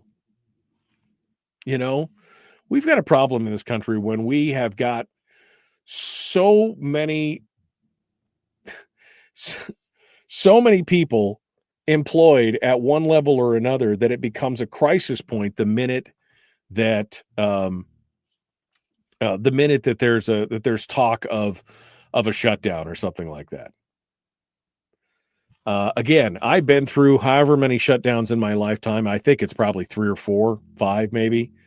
I can't remember if W had one. I think there was one under Clinton, and then there was W. I know there was one under Obama. There was at least one under Trump, the first, because he had the longest one, 35 days, I think in 2017 was the longest one. But again, I can't remember a single, I don't remember being inconvenienced at all by it. Now, maybe that's just me. Maybe that's my privilege talking. Maybe that's just my privilege from who I am, that I didn't feel the pain or the plight of a federal government that was shut down. But again, when I look at the numbers and I see how much of the economy is dependent on federal spending, and then I'm reminded of where all that spending comes from, where the money to pay those bills comes from, I start asking about, is this a self-licking ice cream cone? If we are providing 60% or 40% of the funding in the state is coming from the federal government, we're taking it from ourselves to then pay for the thing. How much money do we? It is the machine just too big? Government, by its very nature, is destined to grow, right? And what's going on? What's happening now? Well, it's grown so much that the minute that we stop paying that or paying for it, everybody feels like, well, the economy is going to go into free fall and everything. The government that's big enough to give you everything is the government that's big enough to take everything away.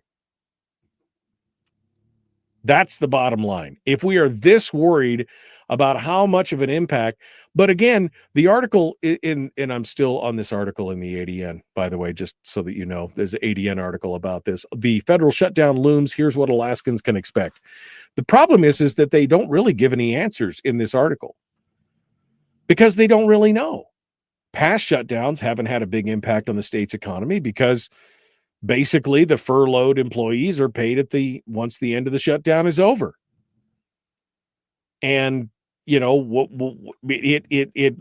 it's a short-term inconvenience for a very small group of people. We were talking about, I mean, who are these people that are out there? Because they said, well, your access to public lands will be restricted.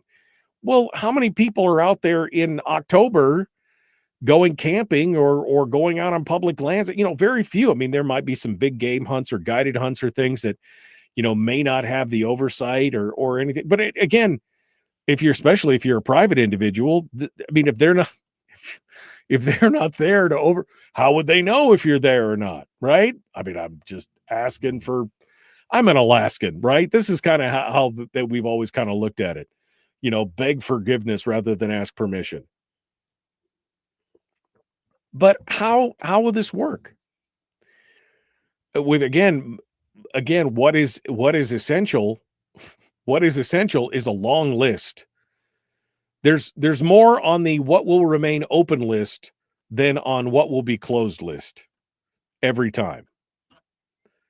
And, I just don't see it as big. Now, there are individual cases where Melissa talked about it in the chat room.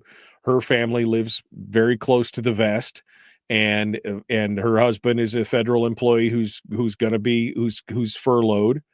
And, they'll get the money down the road, but if you live paycheck to paycheck, that does make it tough. And I understand that. There are individual cases of where that's going to affect somebody individually.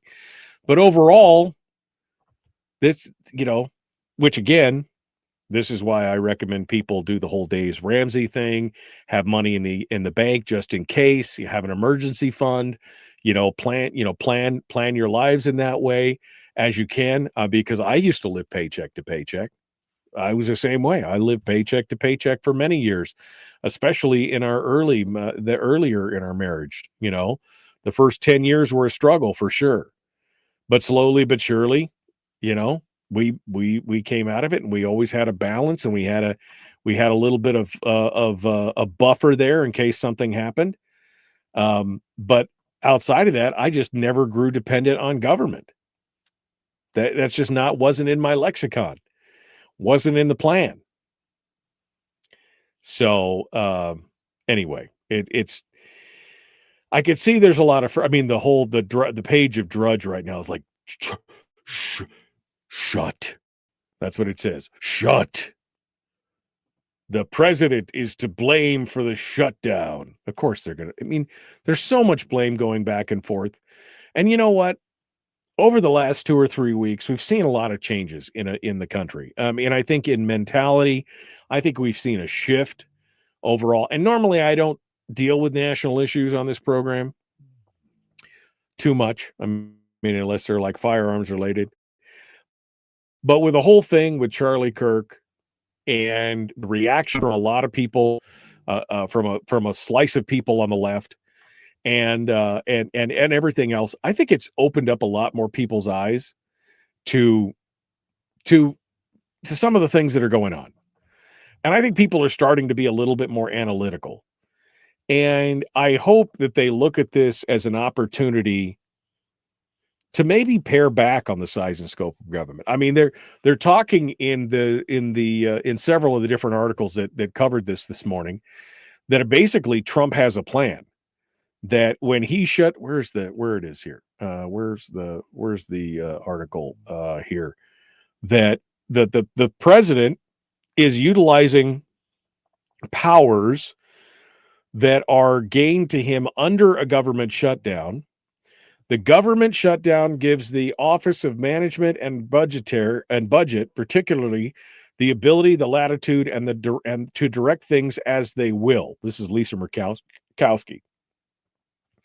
She said, I think there are some in the administration who've been waiting for exactly this, for that reason. Well, maybe. And you know what? Okay. If that's what it takes to cut back on the size and scope of government, maybe that's what it's going to take. Because you jokers can't seem to figure it out. We're still spending ourselves into oblivion. We've still got a $37 trillion and growing deficit.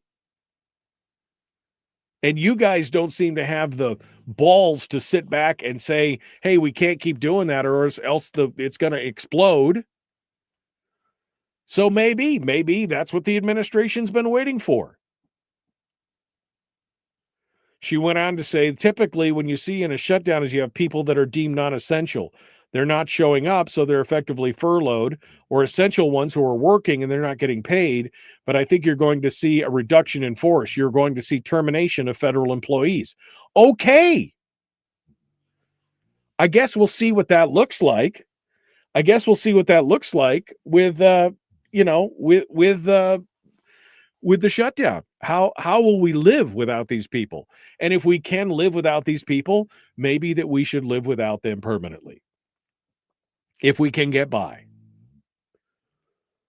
I mean, Murkowski says this like it's some kind of, bad thing. Well, you have shown yourself to be, not just Lisa Murkowski, but Congress as a whole has shown itself to be basically ineffectual. They've shown that they don't have the political will to get a handle on the spending in government. I mean, we come to this shutdown and this budget fight every year down to the wire, white knuckling it, and we all again in the end come together and kumbaya, and we raise the debt ceiling, and we again spend more money than we take in, and we expect that it's just going to continue indefinitely. It's not. And I, for one, don't really want to be around when the music stops, okay? You're playing a game of musical chairs, and there's like no chairs left on the floor. Like, they keep taking the chairs away. We're all going to be standing around when the music stops, wondering how do we feed our families and how do we pay for things when the dollar is devalued, when the dollar is no longer the world reserve currency, and we don't even have a wheelbarrow to carry all our Weimar bucks to the store to buy a loaf of bread because we're so poor. Because the politicians refuse to take and make the hard choices to reduce the size and scope of government. So if we have to shut it down, to see what it's like, then so be it. Because again, I don't think we're going to feel it. I mean, again, certain individuals who are employed by the government, who have a direct tie, or maybe somebody who's built their whole business model around serving government, maybe they'll feel it. But again, I can't remember ever feeling any true, pain from any government shutdown that I've lived through. Maybe this one will be different, but I doubt it. And so what if they use this opportunity to lay off people because they discovered that, hey, we may not need that many people? I mean, I don't know. It's just, yeah. Chris says, since the Fed shut down, can I take time off from my private job? No, that's the point. You and I still got to live. You and I still got to make a living. So we're going to keep working. I'm just going back here to see if there's, why are we paying non-essential employees anyway, is the question. That's a great question, Ron. Because, you got employees who are deemed essential and those who are deemed non-essential. If they're non-essential, shouldn't we be asking the question, why are they working anyway? Shouldn't that be why are we providing that? Why is that? Why? If they're non-essential, shouldn't we be doing just the essential things? I would say yes. It gets hard to remember, says Jesse, because they have so many threats of shutting down too, and then they fix it within 24 hours. Okay, fine, we'll spend the money. Yeah, it is hard to remember how many times there's been shut down. I don't, Miguel, as a federal employee, said, Mike, I've been through a shutdown in my previous career where we had to buy our own TP and paper towels, had to bring them to work. Again, that's just punitive, right? Well, we didn't get paid, so we're pulling all the toilet papers out of all the toilets and all the paper towels out of all the dispensers. And I mean, again, that's putting barricades up around the Normandy Memorial. I mean, that's come on. Come on. Okay. We got to go. Sorry. I get a little wound up here. Was not expecting to get wound up about that. I'm debating whether or not just to open the phone lines for the last segment of the show. Maybe I should. Maybe we should open up the phone lines. What do you think? We'll take a poll in the chat room. They'll get to decide. Back with more. The Michael Duke Show. Common sense, liberty-based, free-thinking radio. Back with more.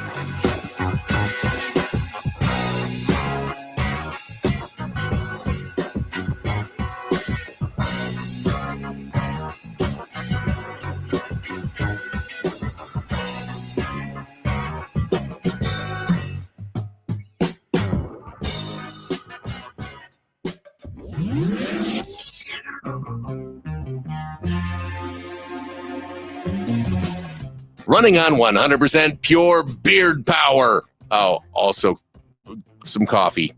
We dip our beard in coffee. Ha, nice beard. The Michael Duke Show.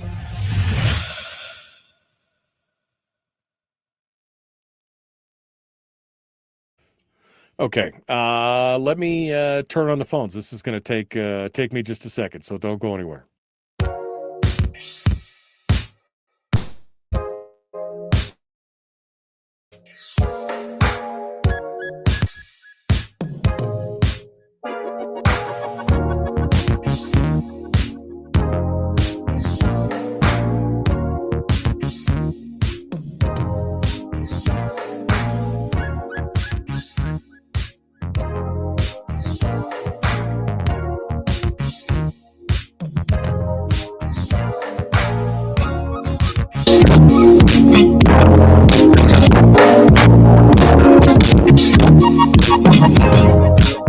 Thanks so much for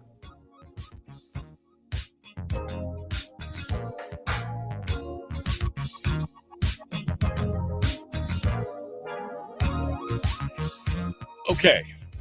Sorry, it takes me a minute and it required some concentration to get everything rolling. Okay, phone lines are open. Hey, look at that. Are you guys going to call in? Somebody going to call in and argue with me about something? I'd love David to call in and argue with me about the Prop 13 thing, the fair tax thing. That would be a fun discussion.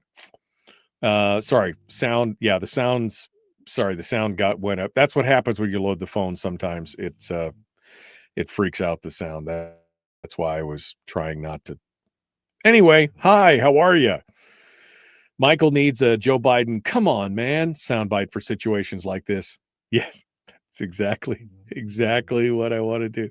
Come on, man. I need that. Come on, man. David, don't you want? David's like, no. You don't want to come on and discuss it, David? Discuss it? Do you want to discuss it, David? You sure? Because I'd love to fight about that. I'm ornery today. I feel ornery. I'm ready. Jesse said, I work for non-appropriated funds for DOD, and we still have work. We're also still hiring. And if you want, and if you work on the GS appropriated funds, you could be dual. See? Oh, just got a text from Michelle. Uh-oh. Sorry, Terry is keeping track of it for me here. She said, I didn't know. He didn't tell me. Apparently, Mike is sick. And so it's all good. We'll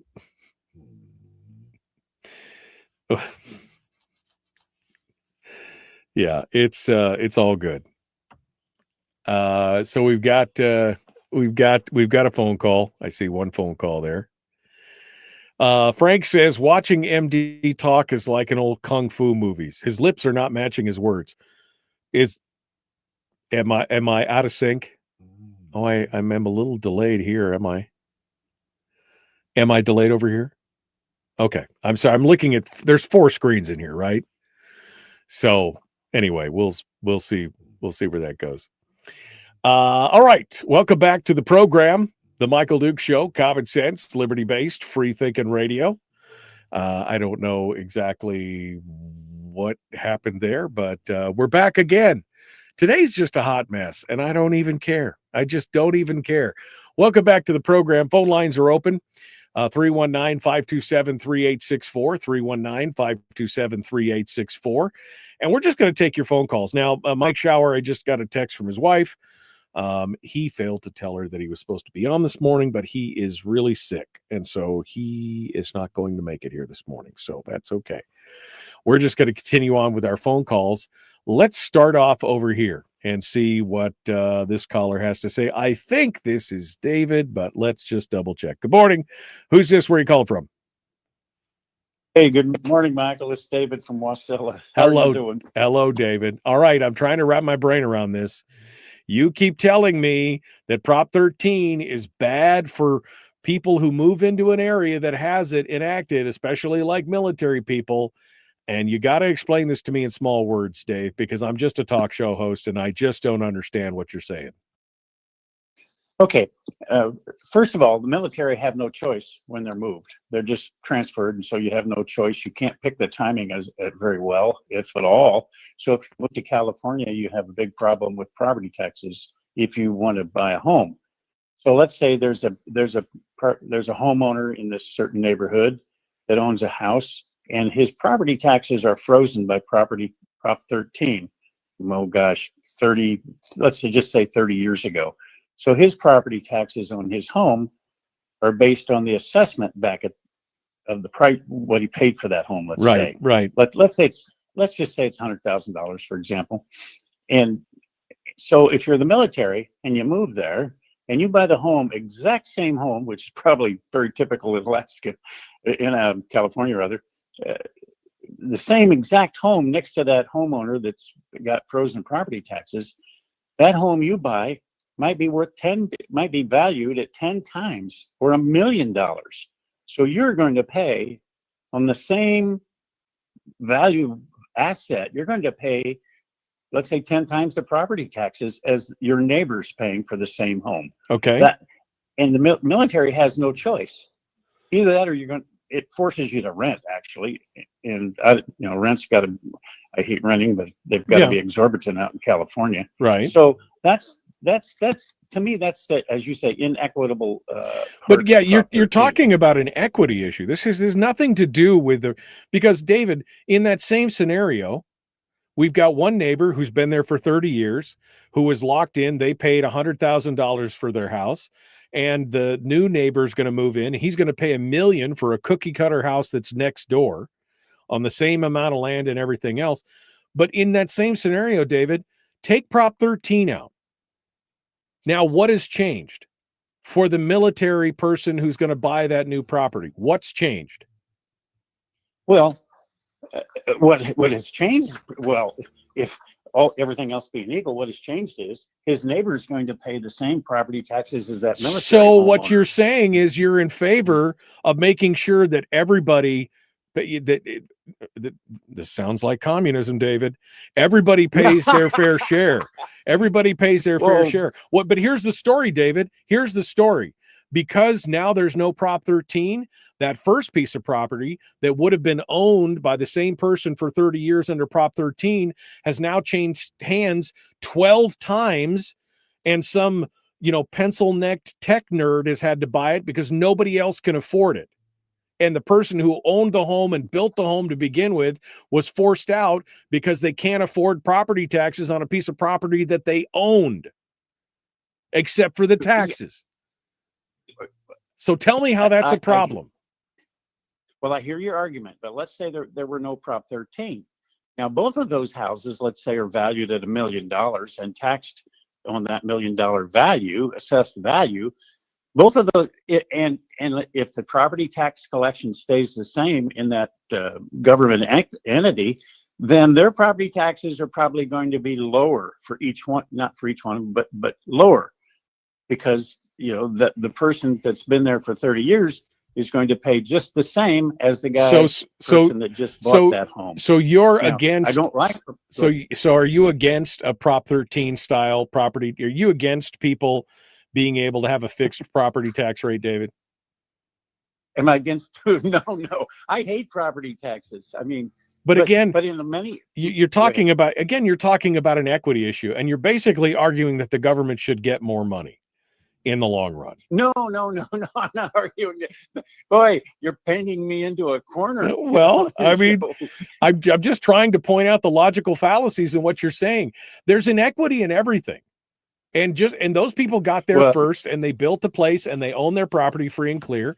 And I think that they should benefit from that and from being able to basically own their home. And if locking it in is the way to do it, I don't think any, again, there's no difference for the person who comes in 30 years later and pays for it, whether there's a Prop 13 or not, because they're going to pay for the property at whatever the fair market value is at the time. Well, I think we can agree to disagree on that, but so, and like you just mentioned in your show earlier, so the techno nerd comes in with, working in Silicon Valley and is the only one that can buy that home because the price is so inflated. Now, let me kind of segue to a different subject on properties. One of the reasons there's houses are so inflated, their purchase prices are so inflated, and put so many youngsters, young generation out of the market is the new federal tax law that was put in place and lobbied by the Realtors Association. Well, I don't know when it was, 2000 or whatever, where you sell your home and for $500,000 is tax free. So what happens is, and the realtors love that because, they get that 6% commission or whatever, and the more it sells for, the more they get. But that has inflated property values dramatically, and you have people flipping homes, et cetera, as a result of that tax savings. So I think that's one of the reasons that home prices are inflated such. And younger kids, I don't know how the majority are even going to be able to purchase a home. Well, I mean, that's the problem, isn't it? Is that it's basically pricing Americans right out of the home dream. And this is the problem with property taxes in general, David. This is why I've said they're all immoral and they should all be banned, quite honestly. That would be the solution. And then you and I wouldn't have to argue because they wouldn't have to pay property taxes. They just pay fair market value for the property and that would be it. Yeah, I agree. I hate property taxes. I was talking to a friend the other day, and you're probably aware of what happened. Boulder, Colorado, the greenest, most liberal city in the state of Colorado. Right. They have a home. Their brother owns a home in Boulder, Colorado.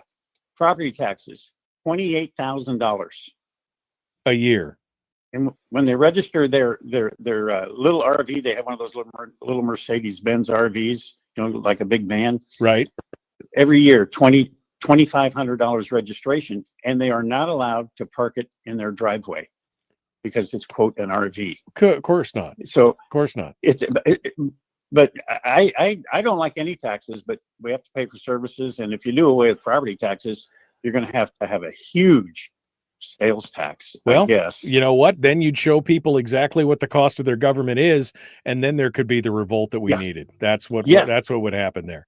David, I'm sorry, I got another call here. I got to go. Thank you so much for calling in this morning. Let's go over here.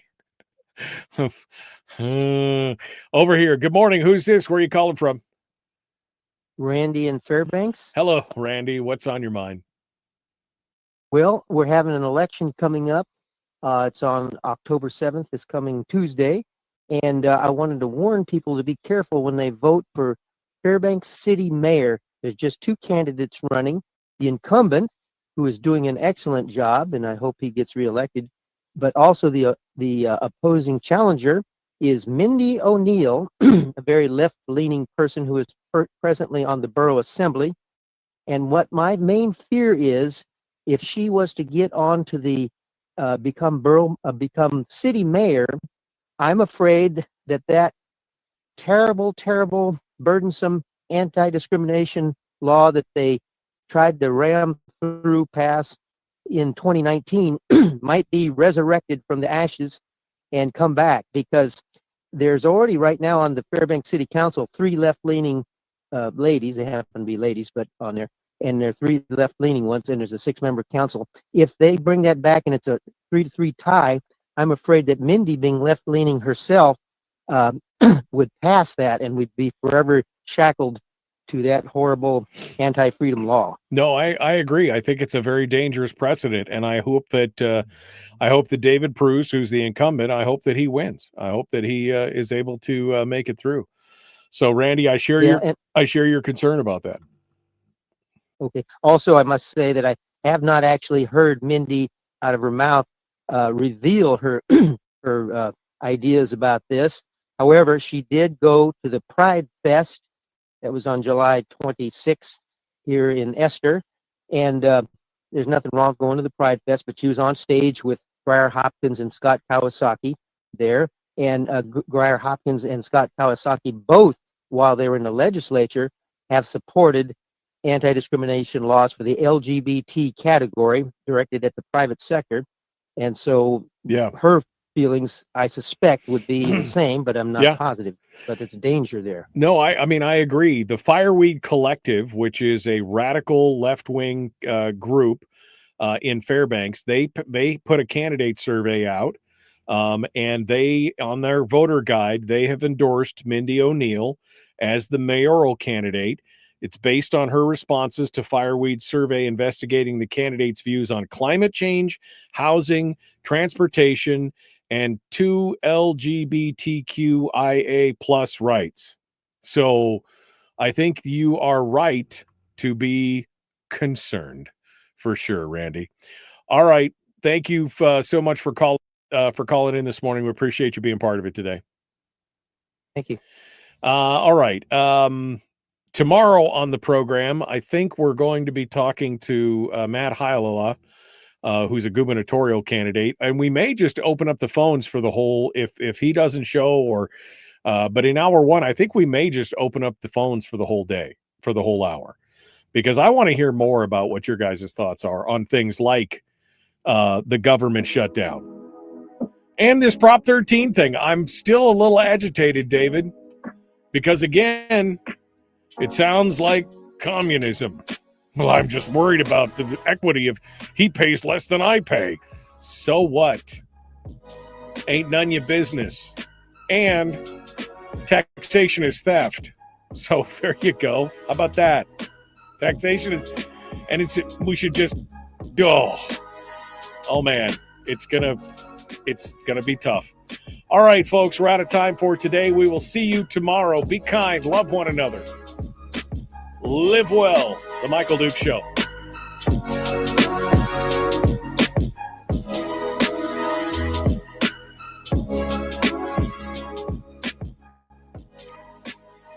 Okay. Well, that does it for me. I mean, I know David and I agree on almost everything. You know? David and I agree on almost everything. But this is just... I don't see it being a problem, because if there was no Prop 13, whoever's buying that new piece of property is going to be paying the same rate that they would one way or the other.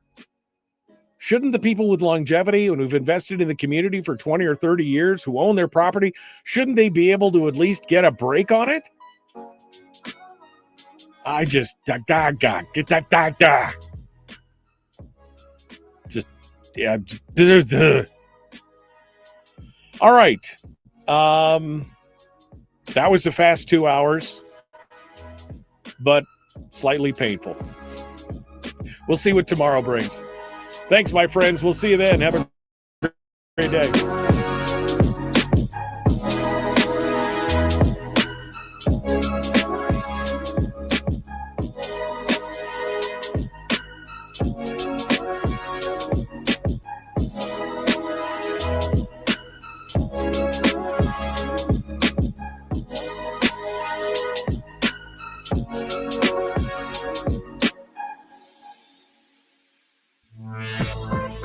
We've shed our terrestrial radio skin, and now we are slimy lizard internet people.